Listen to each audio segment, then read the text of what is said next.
On today's episode of Women Connected, we get great job search advice, recommendations for creating a personal website, and resources for protecting passwords and personal accounts.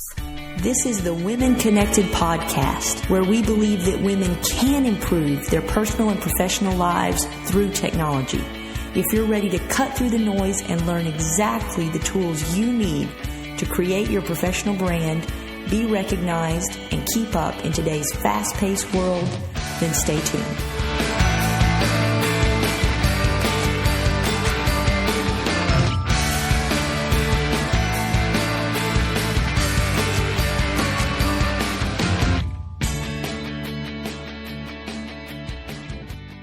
Welcome to the Women Connected podcast. I'm your host, Lisa Goodgame, Program Director at TBW, where we believe that women can improve their personal and professional lives through technology. Don't forget to check our website for the show notes for all of our podcast episodes. Just go to tbwconnect.com/listen. If you're enjoying this podcast series, please take a moment and rate and review the podcast on iTunes.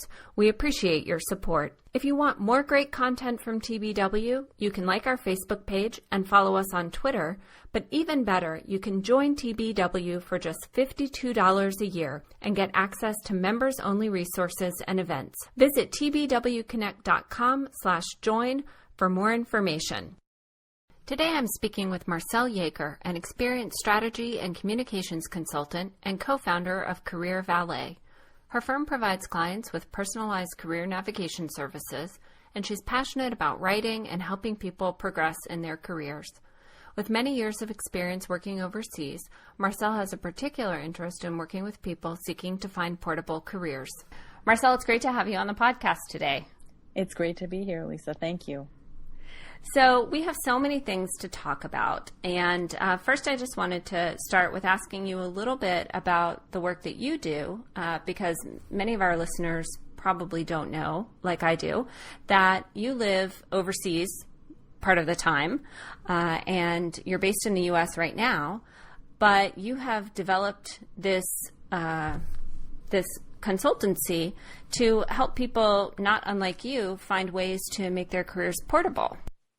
Yes, that's right. I started Career Valet with a partner about 2 years ago now, and our main mission is to help anyone in career transition with getting resumes to the top of the pile, that type of thing, just getting you to stand out and representing you in a unique way. So that could be anyone from, someone moving abroad, like me, someone moving up in a company, within a company. It could be someone returning to the workforce after an extended absence, or a student graduating from school. So it really spans the range of any kind of career transition. So one of the things that we often hear from women is that as they are thinking about trying to transition into a new career, they are often struggling to know whether or not they have the right skills to make them viable candidates, and not only viable candidates, but really successful candidates, whether they're looking for a position in a new industry, or they may be looking for a promotion opportunity within their company. How do you work with clients to help them kind of manage those sorts of transitions? That's a good question.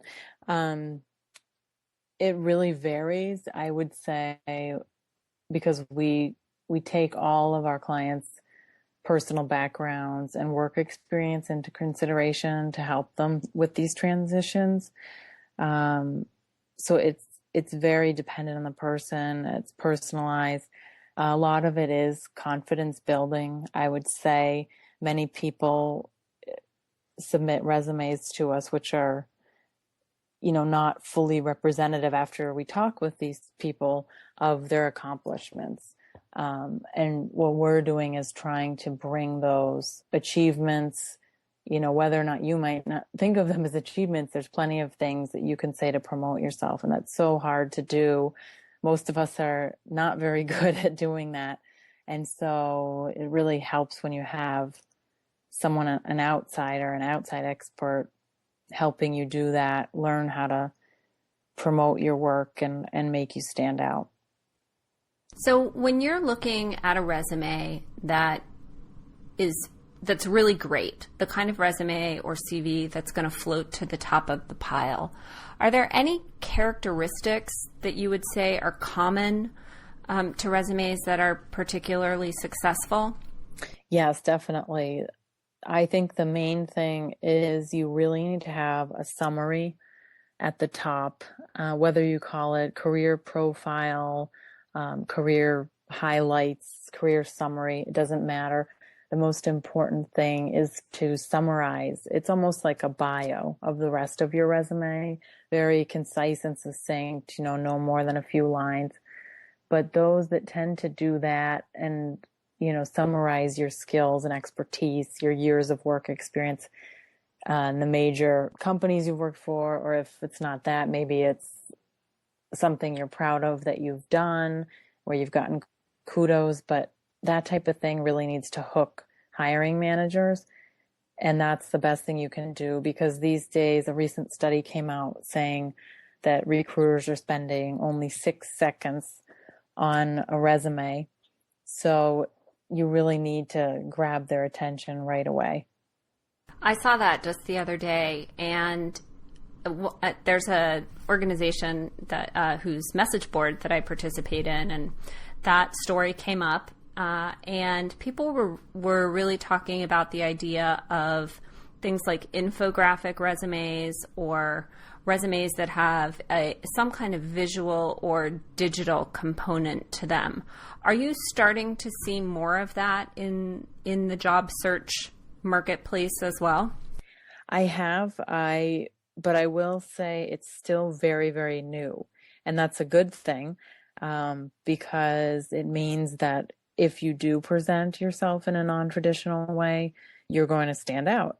And obviously these days, that's what's most important, is to just get, to someone who's reading your resume and then to actually get called for the interview. And I would say what I'm hearing from recruiters is you want to have both. So you still want to have your traditional resume, but it would be great if you can do something like an infographic, as you said, a short presentation and piece of your work, something else to grab their attention, and nothing too lengthy, of course, but something non-traditional is going to set you up. And I have heard about people who've done things like that and gotten a call pretty quickly back, even from the head of a company, because they're so surprised, I guess, and interested in somebody who goes that extra step to make something memorable. Yeah, I was telling you that my husband, when he was in a job search a few months ago, he was really kind of languishing. He had applied to a lot of jobs, things in his field that he was qualified for, but because of some changes in that field, some companies that had gone out of business, there were a lot of people who were looking for work at the same time that he was. And so he shifted his application strategy a little bit and started looking more broadly at companies that needed project managers.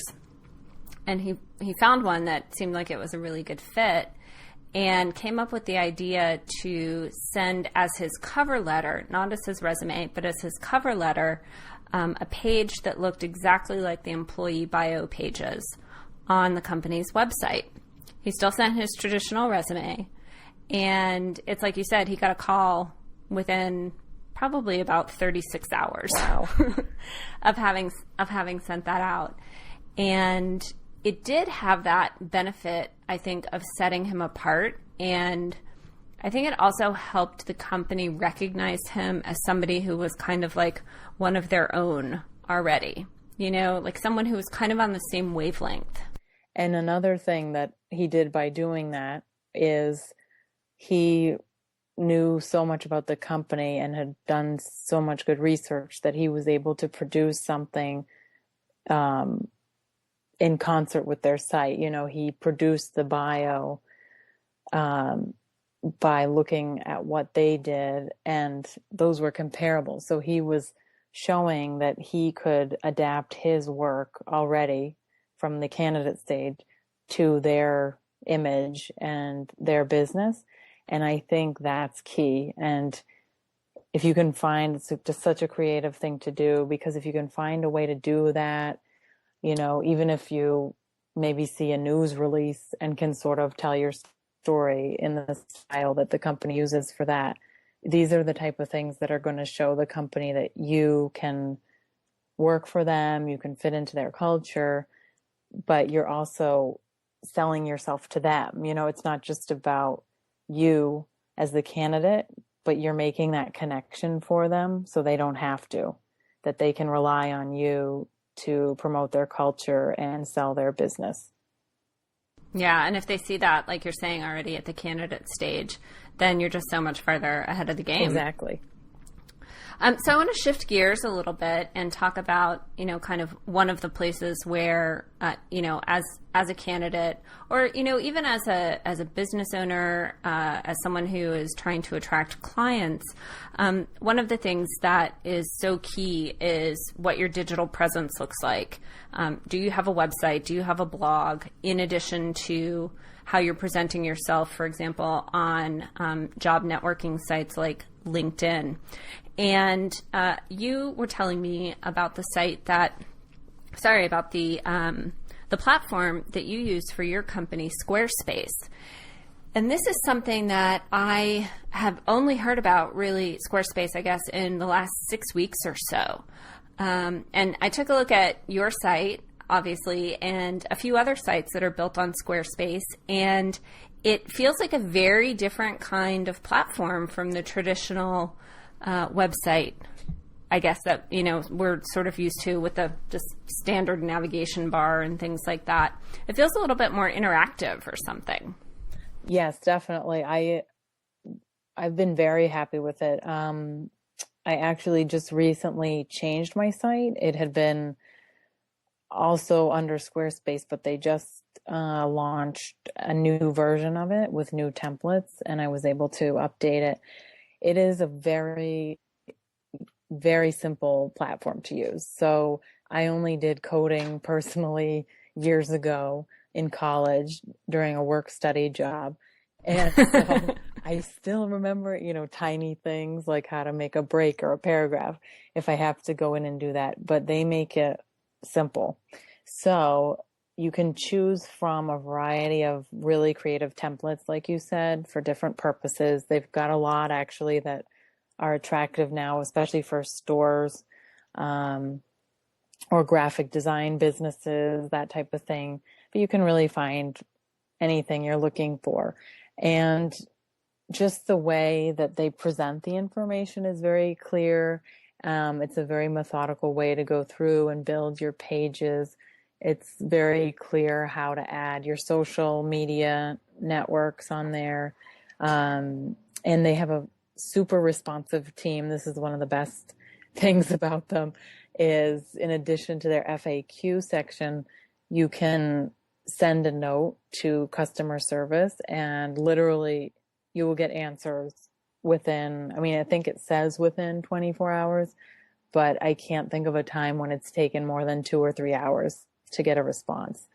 So it's been a great tool. There's forms on there. You can get, you know, contact information or get clients in touch with you. There's all kinds of things you can do, adding videos, blogs. It's a great space as well. So I'm a WordPress user. So I'm familiar with the way that WordPress works and its dependency on widgets to add additional functionality to your site. If you download and install just the plain old WordPress, it has a decent amount of functionality, but if you want to do things like add forms and, you know, signups and things like that, even really robust social media function, you have to find the right widget, install it, and configure it. Is Squarespace based on that kind of, you know, widget addition model, the way that WordPress is, or is it more just sort of like an out-of-the-box solution where you don't have to do a ton of customization to it? No, you really don't have to do much. I mean, it's as simple as, to give you an example, I was adding my Facebook, LinkedIn, and Twitter handles, and I basically, all I had to do was click on, add a widget, and then I chose the social tab, and then it took me to those tabs. And I believe there was only one other space within the site in my account where I had to add maybe another, link to the site so that it knew it was me and could make that connection. But I was able to do that through the FAQs. And I think I only had 2 or 3 questions through the course of setting up this most recent version of the website. And again, as I said, they responded very quickly with very detailed information about the steps to take. So shifting gears a little bit again, there are a bunch of great tools that you were telling me that you use to help you manage your business, manage your relationships with clients, and even, keep in touch with folks personally. And I kind of wanted to start by talking a little bit about LegalZoom, which of course I've seen commercials for, but I've personally have never had cause to use it. And you're the first person that I've talked to in all my podcast guests who's mentioned it. And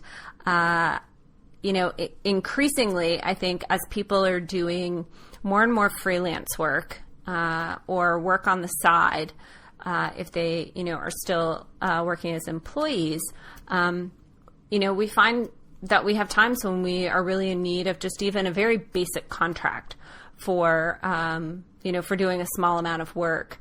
And so I was wondering if you could just tell us a little bit about LegalZoom and, how you're using it and what benefits you see for clients or, for others who are thinking about sort of their basic legal needs. Sure. I actually started using it a couple of years ago for personal reasons. So, and what I mean is you can set up wills, living overseas, you have to do a lot of that. Oh yeah, of course. So that's how we did that. And it ended up being fairly cheap. I mean, compared to actually going to a lawyer, it was very reasonable, and it's your basic package, but it gives you options. It's kind of like Squarespace. It takes you through the steps basically to get you set up. You don't have to be a lawyer by any means or even familiar with the terminology. They ask you the questions and then they populate a set contract and make adjustments as necessary. And so knowing that and having had a good experience for the business, we did that as well. It's just for our partnership agreement. And I was just looking at some of the pricing, and there's different packages you can get, but there is one economy option that's only $99. And that will even give you clearance of your partnership's name, for example. So it eliminates a lot of steps. I mean, we were lucky in the sense we did have an advisor who helped us a little bit to get set up and told us what we needed to do. But I think if you're looking for that type of basic contract between partners or vendors or whatever, that it's a good resource. Now, does it also provide you with the resources, for example, to set up an LLC in your state? Does it, I guess what I'm asking really is, does it have the state-specific provisions for, whatever the various types of contracts or business documents are? Yes. As far as I know, it looks like they do. As I said, this was a couple of years ago, but from everything I've seen and that I looked at recently, it looks like they include a state fee in the price, so they are helping you set that up. That's awesome. Yeah. So that's a really Yeah, exactly. Especially for something that is relatively uncomplicated, where you've got a more or less straightforward agreement that you're trying to do, or for, as you were talking about, with wills or power of attorney and things like that. If you don't have a ton of assets or a ton of potential beneficiaries, heaven forbid, then it could be, a cost-effective way to put those important legal documents in place. Yes. One of the things that one of our previous guests talked about was the importance of Dropbox for her family in keeping their legal documents in a place where everybody has access to them. And I thought that this was just such a brilliant idea because, my family is, spread to the four corners. And I remember years ago, my mom saying to me, okay, all of the important documents are in this drawer. Well, that drawer is in a different city from where I live. And I realized, she doesn't have access to the important documents that are in our drawer or our file folder. And Dropbox just really seems like kind of the perfect place to put those things, where every member of the family, I guess who's of legal age, can have access to those documents. God forbid they're ever needed. That's a great idea. And actually, you've just reminded me, Dropbox we used with our accountant. Because since I was overseas and we had a lot of documents to sign for the IRS, when tax season came around, that was a really good tool for that as well. But I'm glad you gave me this idea because I hadn't thought about putting all those other personal documents and legal agreements on there. So I think I might have to do that. Yeah, it is. It's such a smart idea. And especially if you are living overseas or if you travel a lot, and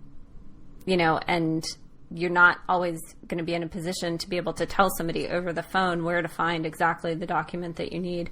It's just such a brilliant, wonderful thing that we have this cloud. Definitely. Kind of along those lines, the other thing that we were talking about was password security and password storage. And this was something I was just talking with a colleague about this morning. She had been reading about some scams, password hacking scams, where I guess now hackers are looking for people who have large social media networks, particularly on Facebook or LinkedIn, and working to try to hack those people's accounts. I don't really know how they're doing it. I don't know if they're phishing for information or if they are, trying to crack databases. But it got me thinking about the importance of a password keeper. And there's one that you said that you're using, 1Password.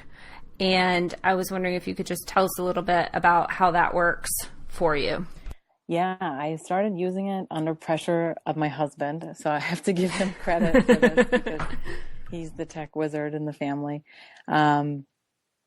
He encouraged me to do it just as actually my mom and more friends were having identity stolen and passwords. And what it does is it basically has you set up one password, as the name suggests.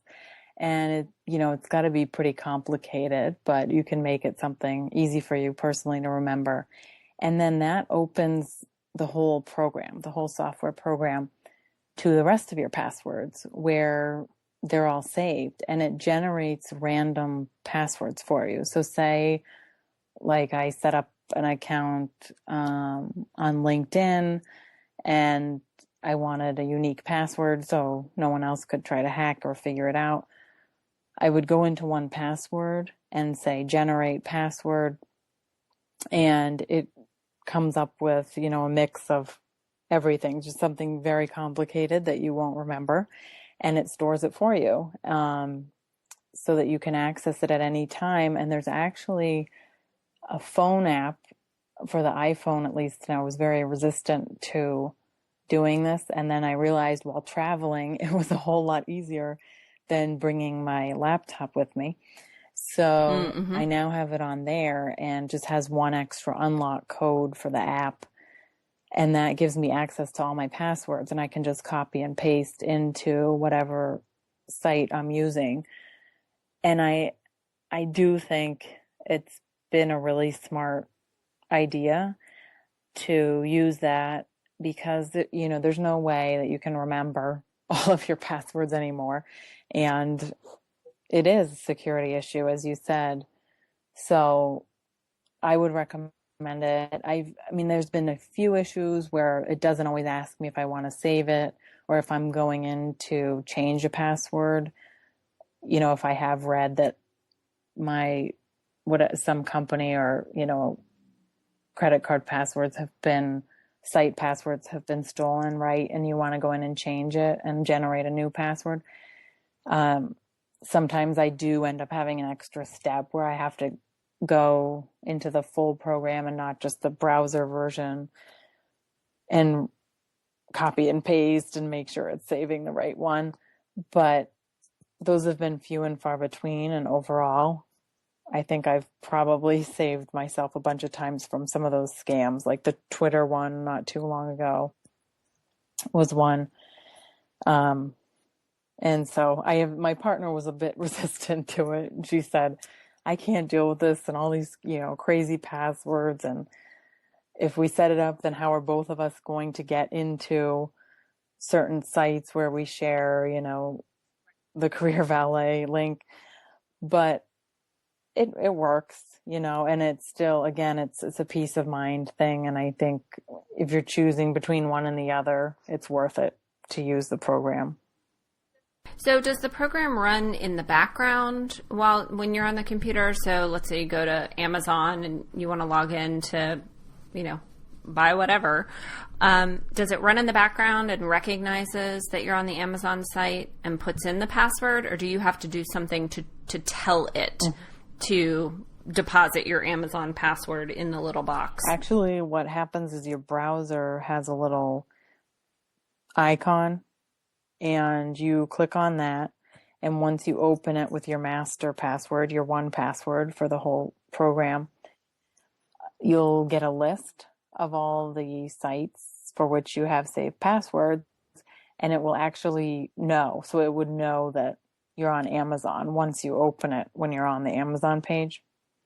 And then you'll just click on Amazon, will just be at the top of the list, and you'll click on that, and it will enter your username and your password, and you click login on Amazon, and then you're done. Awesome. Yeah. Super. Well, that sounds like a very easy and very safe way to manage the probably hundreds of passwords that we all have running around in our heads today, or worse, the one password that we're using on every website.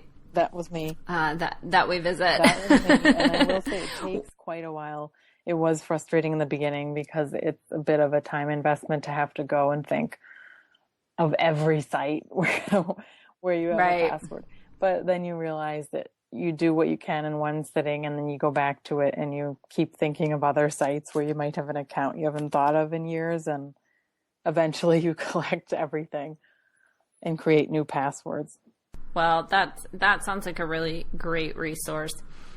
So we're coming to the end of our time here, and I was wondering if you just had any kind of last words of wisdom that you might want to share with women who are starting the job search process or kind of knee deep in the job search process, and, you know, they're really looking for some words of encouragement as they continue through the process of trying to find their next new gig. Sure. I think that it's important to remember that a job search is frustrating for everyone. There is nobody that will tell you, at least I haven't found that person, that they love it and that it's not stressful at all and it's wonderful. So don't think that you're alone. And really, I know that sometimes you just want to get out there and throw your resume and cover letters out. But it is so important to have a well-crafted resume, and that's your first step to getting noticed. So try to take the time, have people review it for you, even for grammar, but also content, people you trust and respect. It is the key, that's your key to the door to get hired, to get that interview, to get that job offer. And more importantly, with that, you do need to network. And unfortunately, that's just the reality of today. And, whether you're going to try to do that online or traditionally with phone calls and things, tap as much as you can into networks, former colleagues, alumni of your high school, even your university, local community organizations, any associations to which you belong. It's amazing how things come back to you later. Someone you might meet with today might help you in 2 years, or you might meet someone who knows that person, and it just gives you that extra star next to your name and a phone call for a job. So just, keep your eyes open and try to connect with as many people as you can and get that resume in good shape, and you go from there. That is really sound advice, I think, for folks who are looking to make a change and looking to step up a little bit in their career. Thanks so much, Marcel. It has been great to talk to you, and I look forward to maybe having a second conversation down the road where we can talk a little bit more about portable careers. That sounds great, Lisa. I've had a great time, and thanks for having me. The Women Connected podcast was brought to you by TBW and the TBPW Foundation, underwriter of many of our training and leadership development programs. For more information about TBW membership and our upcoming programs, please visit our website at tbwconnect.com. We hope you'll join us next time on Women Connected.